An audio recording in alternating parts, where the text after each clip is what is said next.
First, the statute, the National Emergencies Act, does not allow this because this is not an emergency as defined in the Act.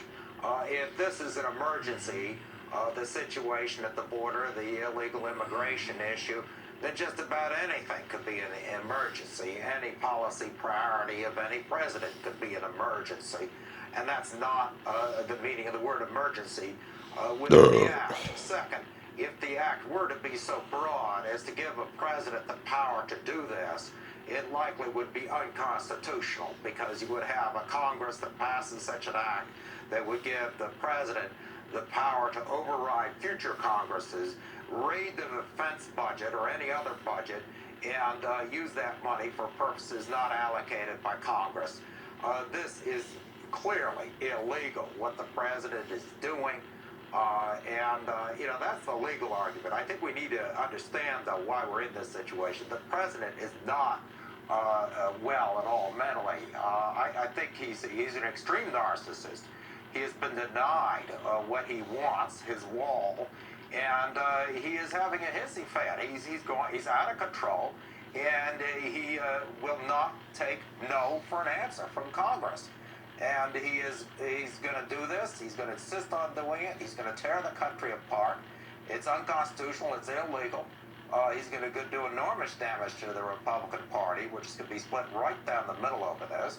And we really need to keep in mind that this is because the president is not well. This is a man who believes Vladimir Putin rather than his own intelligence sources. He is not capable of doing the job. He does need to be removed under the 25th Amendment, but he stacked his cabinet with people who are unwilling to do that. And Congress is apparently unwilling to even try to remove him through impeachment. John Harris, as portrayed by Donald Trump. Well, there was a legitimate debate about whether both Presidents Bush and President Obama at times went too far with executive orders. And we can have that debate, but that speech isn't about that debate. That's about Donald Trump's hatred of Barack Obama, a hatred that was demonstrated in his repeated references to Barack Obama's birth certificate and repeated very derogatory comments he's made about Barack Obama even after assuming the presidency. Once again, I think there is a psychological obsession here with Obama, a hatred for Obama. I don't know what drives it. It could very well because of President Obama's race.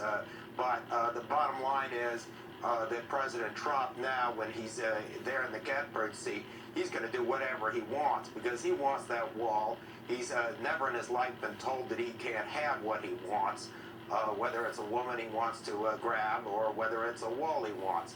And Congress is telling him he can't have the wall, and he's going to insist on getting it any way he can, whether he tramples on our Constitution or not.